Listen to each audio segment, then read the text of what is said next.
So D. Snyder wins. D. Snyder 1, Paul Stanley 0. Yeah. I got to go with this. Well, Paul and Gene keep losing all the time. Well, with that being said, we have a good buddy on the line, Mike Browning from Nocturnus AD. Mike, how are you, bud? All right, man. Doing great. Awesome. Thanks for tuning in and give us a little bit of time tonight, man. Oh, yeah, no problem, man. I'm glad to support people that always support metal, you know? Oh, absolutely, man. All right, so let's start off with, by the way, I'm sitting here with my other host, Chris, he's a singer from Blood Feast. Hello. Oh, okay, cool. Hello, awesome. sir. How are you? Pleasure to talk to you. What was that? Sorry? I said, pleasure to meet you, sir. Very nice talking to you. Yeah, great to meet you guys too, man. Definitely. Thanks for calling in, man. Awesome. So, Mike, I like to start off and get to know people and how they got into metal before we get into how you got into a band. There was a time in your life where you realized you wanted to be in a metal band. How did that all start for you? Well, I guess it kind of started like my mom used to sing in a band, and she actually she was a singer a while back, and it was like in the 70s. Okay. And I used to actually watch them. They used to practice in the back room at the house I used to live in, when I was growing up. So I used to sit there, and I always used to watch the drummer for some reason. Right. And so I guess a couple of years later, when I'd say it was 7th grade, I actually joined the school band and started doing drums there. So. Kind of went that way with it. Right. So here's the kind of really, really weird sound going on. Yeah, there. it's a little bit of a buzz right there. Sorry about that, man. I don't know what's going on right now. We got a little bit of a buzz, so apologize for that. That's okay, no problem. All right. So when you did that, how did you get started into bands? Well, it was just basically, I was listening to. Since I grew up in the 70s, you really didn't have anything that was really called metal. Like everything was called metal, basically. Even, right. I used to pick up those Hit Parader magazines and Cream and stuff like that back in the 70s. Yeah, man. And they used to call Black Sabbath and Led Zeppelin heavy metal back then. And I just sort of, from playing drums, I started getting into those kind of bands because of the drums. Even back then there was, that was like the heaviest stuff. Right. So, that's kind of like how I got started with it. I started, buying albums and then there was like this record store that wasn't really too far from my house, and I used to ride my bicycle down there. And this guy, it was called Alias Record, right. and in Tampa here. And I was probably like 14, and I'd go down there and and this guy that owned the record place, he used to import all the really good stuff, like Iron Maiden and stuff back then that Sure. was just coming out. And so he always had like Number of the Beast. He showed me that album and Killers and. I was buying those things. I'd buy the record on my bicycle and bring it back home and listen to it. And, then I'd be like, I had the turntable behind my drum set. I used to like drop the needle on the record and start trying to catch up playing with it and stuff like that. It was pretty cool, But I remember the guy there, Fred, he actually, he had the Angel Witch album, the first Angel Witch album. Mm-hmm. And he showed me the cover, and I was like, he goes, I think you're going to like this. So, I bought the Angel Witch album, and I was just like, wow, this stuff's really cool. That's when I really started getting into that kind of stuff. Right. And then after that, he had that first Merciful Fate EP as well. Uh-huh. And Nuns Have No Fun, and I was just like hooked after that, So that, that and Slayer, things like that were just starting to come out. It's funny you said something that I thought about the other day, which is how many times I bought an album just because of the cover. Absolutely. Didn't know who the band was. I just bought the album. Absolutely.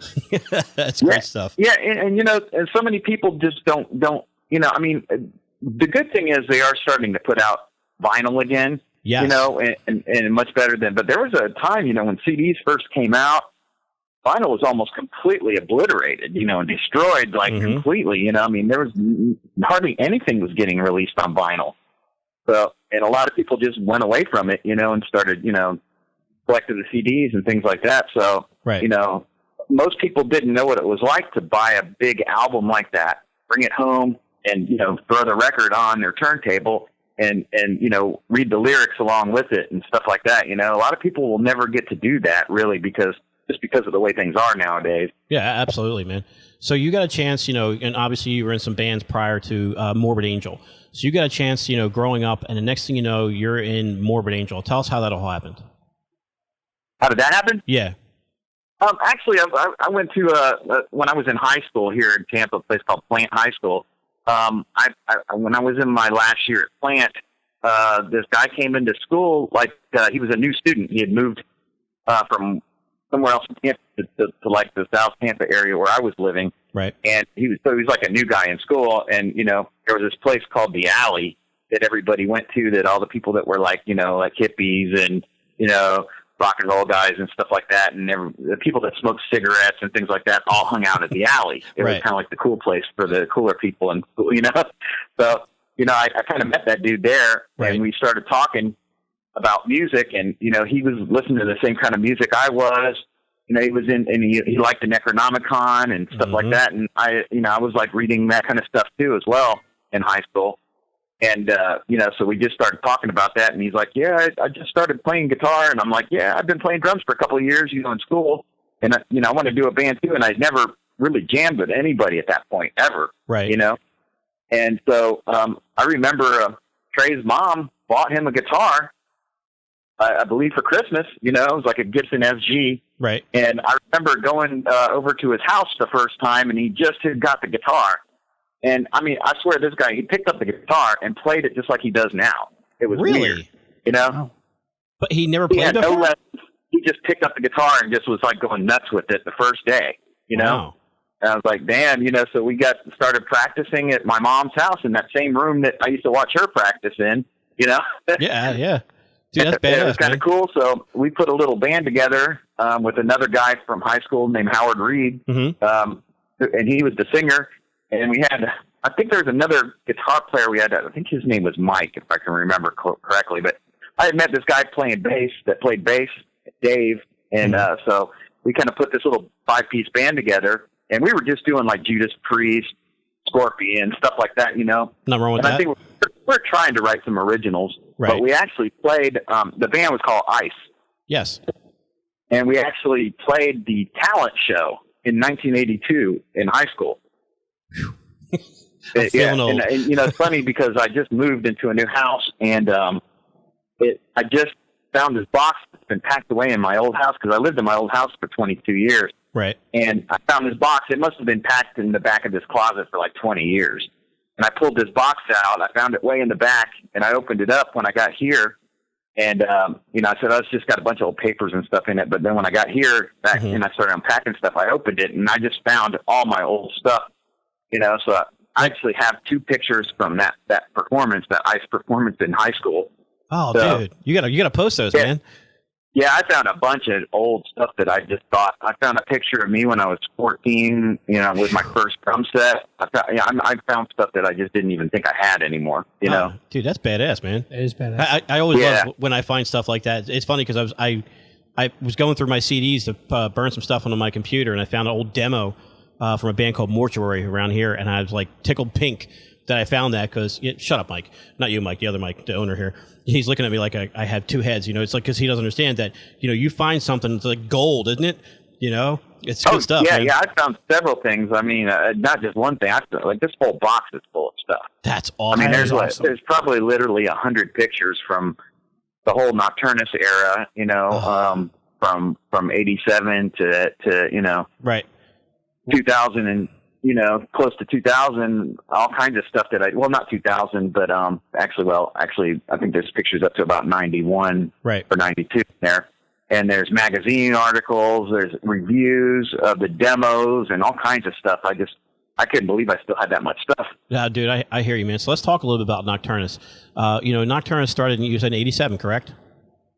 Yes. Yep. Okay, so how did that all begin? Well, it kind of came from the Morbid Angel situation. I guess a lot of people know that, we recorded an album. We signed a record deal with Goric Records, and Goric Records was actually owned by David Vincent. And there was a guy that I used to know that lived in Brandon, and he actually, his name was Mike too, and he used to sing, right? But he moved. I used to go watch Sabotage and Nasty Savage and bands like that, play all the time, and he used to go to the shows as well. He was from Brandon. Right. And he moved away, and I hadn't seen him. And he just kind of like, back then, we didn't have the internet and things like that. So the guy just kind of disappeared from the scene. I wondered what happened to him. And all of a sudden, I get a phone call from him, and he's up in North Carolina. He's like, I'm playing in this band, and the bass player in the band has a record label, and he's got like this backer with a bunch of money, and this backer bought him a record label, and he's like looking to sign a band, a couple of bands from Florida, and he's like, are you guys still going and everything? I said, yeah, so we sent him not really a recorded, just what we would call a demo back then. I think it was basically, just some songs we recorded in the warehouse. Right. And so we sent that over, and the guy liked it. It was David Vincent, but I didn't know who it was at the time. I had never met him before. And I think their band was called Barren Cemetery. But he had a guitar player who's, Steve Skulator. Yes. Yeah, he was their guitar player, believe it or not. I did not know that. Wow. And David Vincent played bass, and Wayne Hartzell played drums, and Mike was the singer. And he used to go by Michael Manson, but I don't think that was it. I don't know if I ever really knew his last name or not. But anyway, he called me and, talked about the record label thing. And so, we sent him the tape, and they sent us a record contract. Right. For Gorick Records. And we signed the contract, and they scheduled a recording. I believe it was in April or May. It was April. I believe it was in April. I actually found the contract too, the actual Gorick Records contract in that box. Wow. Yeah, I have that because there's man. a big, huge thing going on where, Morbid Angel does not recognize the Abominations of Desolation as an album. They call it a demo, and Trey's saying it wasn't good enough to be a record. Yeah, we're going to... we had a record contract. It was a $10,000 budget. David Vincent hired Brian. Oh my God, I can't remember his name. He hired a producer, Bill Matoyer. Sorry. Okay. Yeah. But he hired Bill Matoyer to engineer and kind of produce the record as well. And you don't do that for a demo. Sure. You don't record 10 songs and hire a producer with a $10,000 budget to do a demo. Same thing. That just doesn't happen.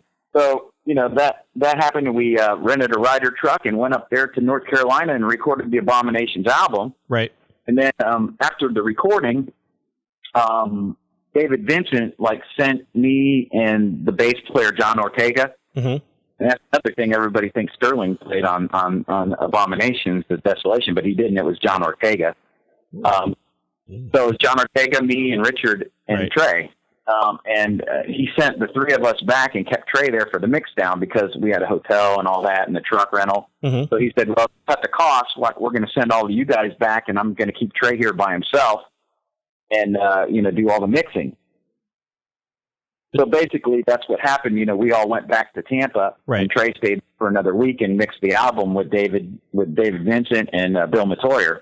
Right. And, when Trey came back, he was just like a different person, man. He wasn't the same person as when he left. I don't know what happened that week, but it was a completely different vibe when he came back.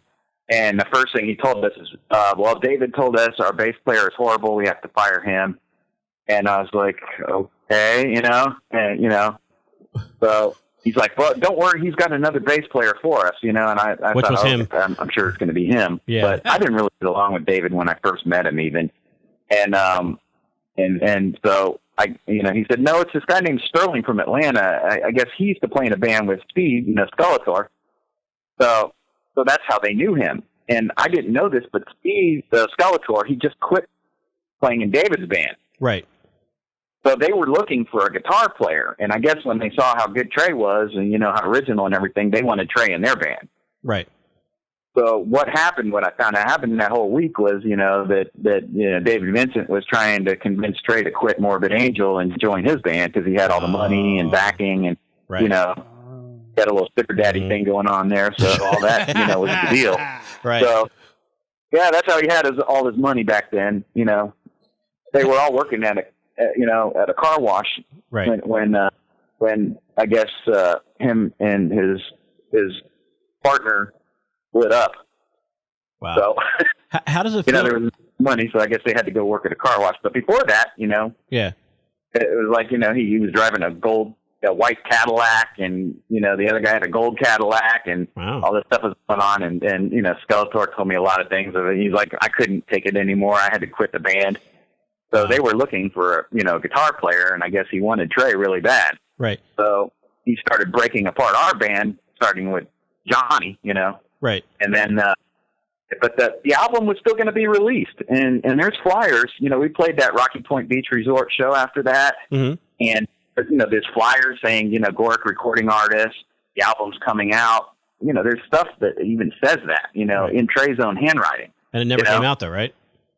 Yeah. It's like, now he's denying it, but there's stuff in his own handwriting that says it's an album, Right. Wow. So anyway, we get Sterling in the band, and we fire Johnny. And, Sterling was cool, but he had, he came from Atlanta, and he had a band called Incubus in Atlanta. Oh, yeah. Yeah, and he had several songs. So we actually, Sterling was he was a very wild person, crazy, really out there. But, he had some really good music, of course.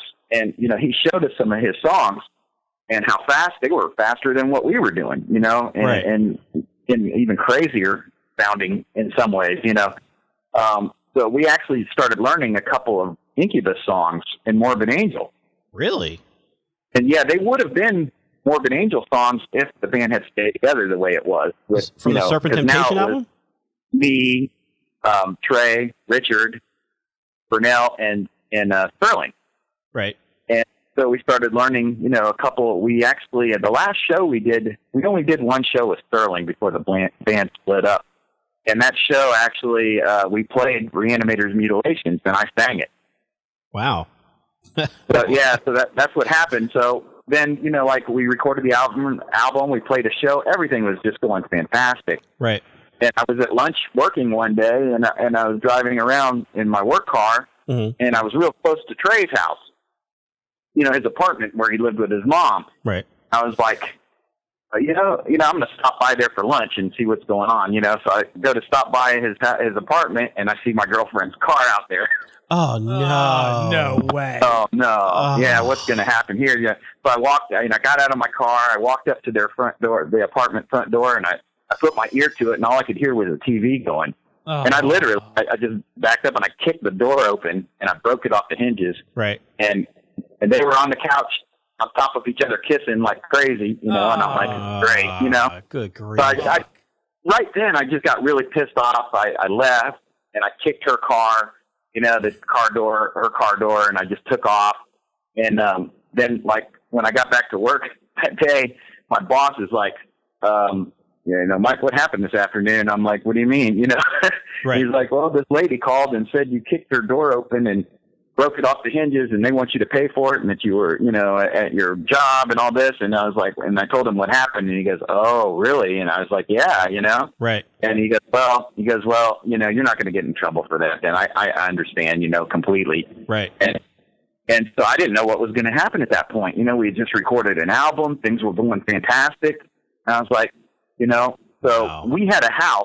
The rest of us, the other three of us had this house we used to practice at. Right. And we there and practice there. And that night, Trey came there to the house. He was the only one that didn't live there. Right. And he got his equipment, said he was quitting the band.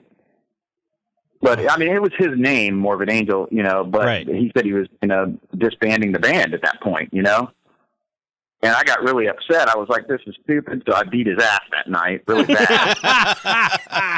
Yeah. But, back in this is the early, this is the 80s. Yeah. Back then people didn't sue each other. They didn't get arrested. They took care of it. When you and your friend got in a fight back then, one person beat the other person up usually, and then you picked yourselves up and dusted yourselves off, and your beef was over. Yeah, it ain't like that anymore. Yeah, most of the time, you stayed friends, at that point, No. And I thought that's what was going to happen, but apparently that didn't happen. He took all his shit and took off, and said, this is it. And then like a day later, Richard's like, oh, well, Trey called me and had a long talk, and he wants to go up there and play in the band with David Vincent. And he goes, And Richard's like, he invited me to go with him because he didn't want to go alone. He was scared to go by himself and do something like that. And I'm like, oh, so you're going to just abandon me too, you know? So great, you know? So Richard and Trey left, and Sterling and I were there. And Sterling's like, well, don't worry about it, man. Let's just redo Incubus. Right. And I said, okay, no problem. So we actually, and Skeletor actually was going to be our guitar player, and he came down from Atlanta and tried out for us. Right. And then and Sterling was like, well, I want to try a couple other people out too, just in case, you know. So, and then we tried out. I knew this guy named Gino, so we tried out Gino. Mm-hmm. You know, and I guess it worked better with Gino, you know, than Steve Skeletor. So Gino ended up being the guitar player, and we became Incubus. And you know, that only lasted about 7 months, maybe. Right. So we learned about 5 or 6 songs of Sterling's, and then after that, you know, those two went to the beach one day, and I went to work, and they got drunk and with some girls, and a fight happened because one person was jealous of the other. I don't know, I wasn't there, but all I know is that Gino punched Sterling and took off, and the band was over at that point. Jesus Christ! Yeah. So I was like, okay, you know, I'm just done with this whole thing, you know. I mean, Sterling was a maniac. He was like crazy. And, you know, we would go places like just the post office or something, and he would try to start fights with people. Oh, you know? Grief. Everywhere we went, he tried to start fights with people, you know. It was like crazy. And I was just over it, you know. I was like, forget all of this. I'm just, you know, I'm going to leave all this behind and do something new. Right. So I decided, you know, I just decided to start my own band, you know. Right. And so I was like, I knew Richard Bateman. Mm-hmm. He was the bass player, and he had played in. He was in Agent Steel at the time, but he had just quit the band because they went on tour and he couldn't stand Don Cyrus. Yeah. So he actually quit the band on tour. And so I was like, oh, you want to start a band then? And Richard's like, yeah, I even got a place to practice in my house. So me and him started playing together, just bass and drums. Right. And we wrote BCAD as the first song, and it was just bass, drums, and me singing, and you know, you know, then we got a guitar player, which ended up being Vince Crowley. Right. So at first, Nocturnus. So that was in 1987. The first version of Nocturnus was me, Bateman, and Vince. Right. It was just a 3-piece, and Vince was in a band called Entity. Okay. And as soon as he got out of his band had just split up as well.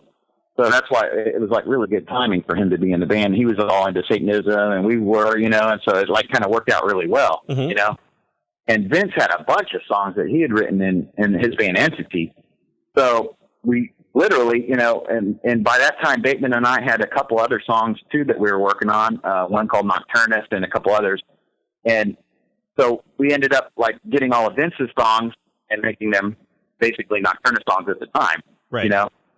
So in no time, we had like maybe 15 songs, I think. It was crazy. We had a bunch of songs. And so we recorded. Well, then we started thinking about getting a second guitar player because Vince was really good at writing and stuff like that, but he wasn't too happy with the way he played leads. Right. You know, he said, I'd get a really good guitar player with some leads. So I said, well, I do know Gino, you know. So we got Gino back in the band, for the first time, but from Incubus, you know. And that's when we actually we got Gino in there and recorded that first demo, like right away. Mm-hmm. Like in somebody's house, we recorded that. They had an actual, like an old style reel-to-reel in their house. Old analog, wow. Yeah. Yeah, they had like Radio Shack microphones too. Oof. It was horrible. I remember he had these bass drum mics. They were like flat. I'd never seen anything like it, but they were Radio Shack and they were like flat. Mm-hmm. You just like set them down inside of the bass drum, and they were horrible sounding. But anyway, you know, he had a little 8-track studio built in, you know, reel to reel. So we actually went into the studio and recorded, you know, the 4 songs. Right. And 2 of them were Vince's, and 2 of them were me and Bateman's songs that we had both wrote. And so we kind of, you know, recorded that demo. And then what happened exactly? I'm not sure exactly what happened in that situation, but I know Richard was asked to join Nasty Savage because their bass player Fred had put his hand through a plate glass window and severed a bunch of nerves and stuff in his hand. Well, that sucks. He couldn't bass anymore. So they needed a bass player like right away. They were touring already. They had an album out already, and they asked Richard if he would join the band. And so he was like, sure. It was a big thing for Nasty Savage was already huge. Sure. And I kind of understand him for doing that. They were already playing festivals and everything. And Richard was like, look, I got this offer. And the thing was, Vince and Gino were not getting along very good. Right. And kept saying, Vince is not very good guitar player. We need to get rid of him and get my cousin in here and this and that. And so I was kind of fed up with it too at the time. Band drama. Vince was just like, I'm going to move out of Tampa. I'm tired of Tampa. So he kind of moved out, and that's when he formed Asheron. Right. When he left, I believe he moved to Pittsburgh, I think, first, right? Yes. I think it was, yeah. He moved up there and started Asheron, and then so then it was just me and Gino. Right. Well, actually, we did get, before Bateman quit, I remember Vince left because he was just frustrated with the whole situation. Right. And we got Mike Davis in the band because Mike Davis is actually Gino's cousin. Mm-hmm. So he said, I know this guitar player, he's just starting to play, but he's really good, so we can get him in the band. So we did. And we had Bateman and me and Gino and Davis at first, but that only lasted not very long because, like I said, Richard got that thing for Nasty Savage, right, and ended up joining them. So that's when we ended up. Mike Davis knew Jeff Estes, right? So he had went to school with him. So that's how we ended up with the band, the first version of the newer Nocturnus, right? Which was Jeff Estes, Gino, me, and Mike Davis. Wow. So that's how we got to that point, And then we started writing even more songs, mm-hmm. All of us together. And then by that time, we were getting ready to record a demo in October. I wanted to put out a demo by Halloween. Right. And so I had this idea. I was like, but I want some really crazy intros, with keyboards and stuff. And, and then so Mike and Jeff, they knew this guy Lou. They had all went to school together. Mm-hmm. So, they said, yeah, we know this guy with a keyboard, he can write some really cool stuff. So he wrote some stuff. So they got a hold of him and told him, write a couple intros for us, So he wrote some intros for us, and he brought his keyboards over to the warehouse where we were practicing. Right. And we hooked it up to the PA really loud, Right. And he started playing this intro, and it sounded really cool. So I was like, hey, do that again, and we'll just go right into the song, Right. Like he played the intro, and we went right into the song, and then while we were playing the song, he started kind of looking at what we were playing and started kind of playing along with us. And that was actually how we got Lou in the band, Nice. Yeah, and then on October, that was in September of '88. And then, in October, we recorded that demo, the Science of Horror. And, right after that, it wasn't long after that we actually ended up getting signed to Earache. Right. Yeah, it's funny because we're doing a whole show on Earache Records today based around, Nocturnus being on Earache, and right. So, it's a lot of fun to be able to do that because, the key to me, and some people in the chat room were talking about it as well, is such a quintessential album for death metal because, there was bands that used keyboards and everything, but you guys use your keyboards in a way that was more Egyptian sounding, before anybody else really did it. Was that designed on purpose or it just happened that way? It just kind of evolved that way, really. Mike, he was taking a lot of lessons, Davis. Right. And, he would learn really good scales. I believe he was taking them from this guy named Dallas Perkins at the time, who was a guitar teacher in Tampa. Mm-hmm. And Ralph Santola, I believe he knew Dallas too and was taking lessons from him as well. But, I even knew Ralph back then, like when we were 15 riding bicycles around. But anyway, Mike started learning a lot of new scales and stuff. And I guess, he would learn those Egyptian type scales. Right. He'd bring it in and then, we'd get the keyboards just to kind of follow the guitar. And, so we kind of had both, I wanted some weird intros, but then we also wanted the keyboards to play in the band. Because, growing up, like I said, I used to listen to Led Zeppelin and Steppenwolf and bands like that back then, and they all had keyboards. A lot of them did, right. So to me, it was just like, a lot of this stuff, like that song, Edgar Winter, Frankenstein. Yeah. That song was one of my favorite songs. I always loved that song, and it had some crazy keyboards in it. Yeah. So stuff like that, I always wanted to mix that in with the type of stuff I was doing, and I really never did hear anybody doing anything like that, as far as, in the heavier music. Right. It was still kind of separated. But I did notice, like Angel Witch had a couple of parts with keyboards in them. Right. Which also was kind of cool too, So it was starting to happen, already. I don't want to ever say we were the first, to ever use keyboards in metal, because I'm sure there's quite a few bands that would be considered, doing that, Yeah, well, that's what I said. I agree with that, because like you weren't the first to do it, but I believe you were the first that kind of brought the Egyptian sound to death metal, and that was weird because, I had a friend of mine, Chris Gamble, from a band called Agoraphobia. They got a chance to play. Oh, yeah, I know Chris very well. Yeah, I got to see you guys when Agoraphobia opened up for you at G. Willikers way back in the day in Pensacola, New Jersey. And yeah, I remember that. Yep. Absolutely, and I was blown away because I'd heard of you guys, but not really heard you at that point. And Chris is like, dude, you wait till you hear this. And I'm telling you, I was blown away. And actually, I was standing with my buddy John Verica, who's probably listening right now. Oh yeah, yeah, John's a good dude, man. Yeah. And afterwards, all I could do is keep talking about what you guys did in the show and how original it was. Yeah, I mean, I guess it was the fact that, like, the people in the band, everybody listened to something different. You know what I mean? Like Lou, he wasn't into metal at all back then. I mean, his favorite band was like the Police, Wow. And Davis was more into the, like the heavy metal stuff, like the speed metal stuff. Yeah. Like Marty Friedman and Jason Becker. He used to listen to stuff like that more than anything, I probably listened to the heaviest stuff out of anybody, and everybody else just listened to different stuff. So I think it was a mixture of the different people in the band kind of putting their stuff all together, Sure. Nocturnus has always, from the beginning, Nocturnus has always been, everybody contributing to every song. There's nobody wrote like every part of every single song, like I always did my drums, Gino wrote rhythms, Davis wrote rhythms, even Jeff Estes wrote a couple rhythms back then, Right.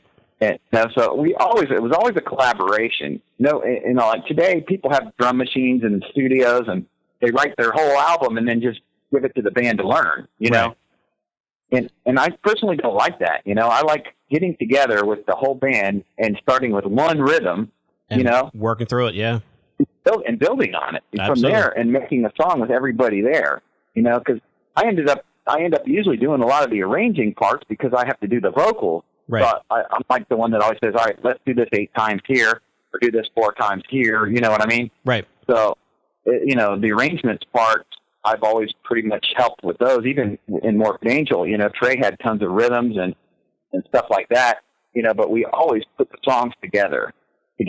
Yeah. Like I know Trey, he writes everything now with a drum machine and tells Pete or whoever is in the band to play it, It's a shame. And, did that on Heretic and the last few albums. Right. But, it was never like that when I was in the band. We just came up with stuff, on our own. He would start with a rhythm and I'd put my own drums to it. Then we'd like go into something else and just start jamming. Right. And we would record it and then we'd save it and then just kind of work on it from there. Right. So I got and it. we still do that. I still do that with Nocturnus. With Nocturnus AD, yeah. We wrote a lot of After Death songs, but with Nocturnus AD, I wanted it to sound different than After Death, Right.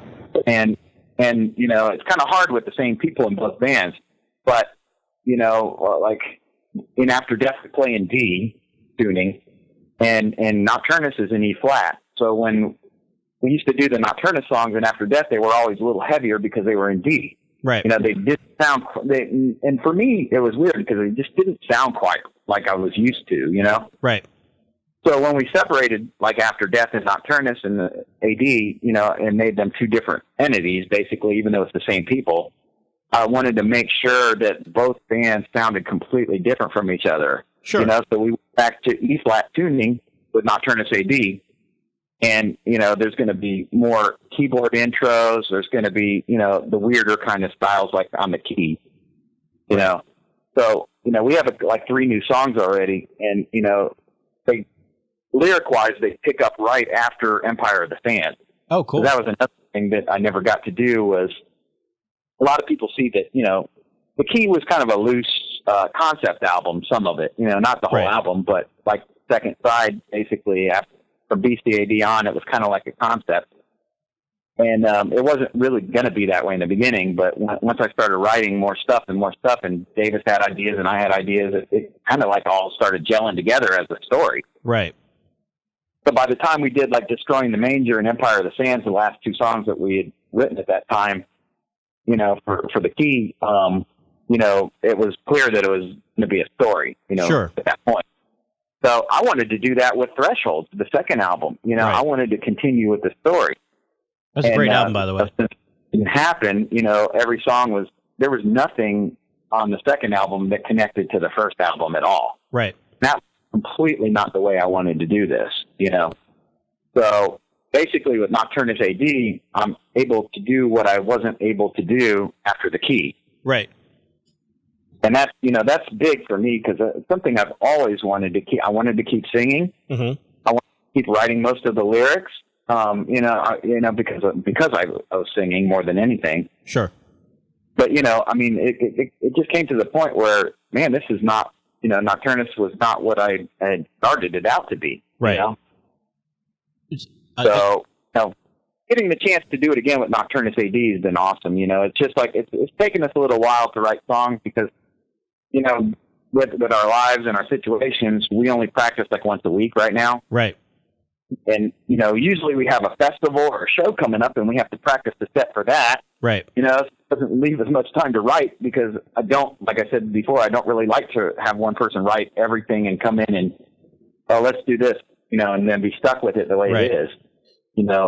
But I believe the songs have to evolve into something, not be something, and be forced to, commit yourself to that. No, I hear you. It's funny you talk about festivals because we just had our Grimm Radio Fest, and Solstice came from Florida, along with Corrodia from Florida, and did our first Grimm Radio Fest. And I spoke to you about doing, Grimm Radio 2, and it looks like that's going to work out, my friend. Oh, awesome, man! I'm definitely in for that one. Yeah, definitely. You guys, and it looks like you're going to bring an atheist as well. Really? Yes, sir. Going to work that out. It's nice. Yeah, I get along great with Kelly. So that's awesome. Kelly's a good dude, man. We had Kelly on the show about a couple months ago. Hey, he's good. Good dude, man. Great band. So we're looking forward to that. And a lot of great local bands as well playing with you guys. So looking forward to that. All right,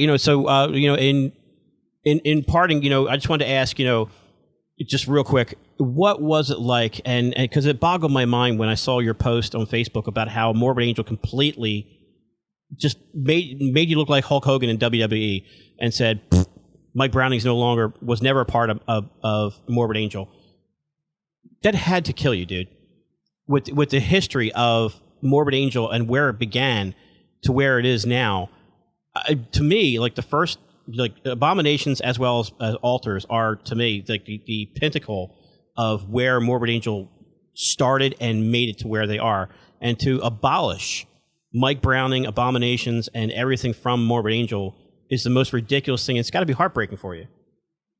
Well, it's just, it is, I guess you could say heartbreaking. It's more disappointing than anything because I did spend, 4 years at least with that guy working on stuff. I mean, when I met Trey in high school, he was in his bedroom playing guitar, know? And the way his personality is, he's not a people person, as most people know, you know? And back then it was even worse. He was very shy. He wouldn't go out or do anything, and he still doesn't that much. Right. But, it's just like he probably would have never even made it out of his bedroom. I mean, there's fantastic guitar players that will never make it out of their bedroom. Yeah. Yeah. When you got somebody that can't even half play guitar and they're huge, and these emo bands, Yeah. So, you know what I'm saying? It's just, I really pushed the guy into being public, and getting out there and doing a band, So if we hadn't have met, there probably would be no Trey Azog, though, Yeah, you're right. You're absolutely right, man. He just didn't have it in him at that time to even go out of his bedroom and play guitar. Right. I mean, it would have been years before he would have probably had enough, courage to get out there and start doing it on his own, and who knows what it would have sounded like then, Right. No, I hear you, man. I hear you. Well, brother, people shouldn't forget what they have done, and things like that, it's just, I don't know. It's just wrong. You can't erase history. It's rude. It's very rude. Like this box that I found just now, it's got the Goric Records contract, and even the way they did Abominations releasing on Earache, I didn't even know about it, and I was on Earache at the time. Oh. I mean, the weird thing is, like, I saw a friend of mine, this guy Jim, who actually was a Brutality's drummer for a long time. I saw him. I pull into a gas station. This is probably 1991, right? And he's there jamming on the Abominations, on the side of a gas station, like really loud. Right. I'm like, oh, cool, you're listening to that old recording. He goes, yeah, I just bought it. I'm like, what do you mean you just bought it? He goes, yeah, the Earache version. I just bought it. And he shows me the CD, and I'm like, what the hell is this? That's how you found out? He's like, you didn't know? And I'm like, no. And, and I was on the label at the time. I was like, what the hell is this?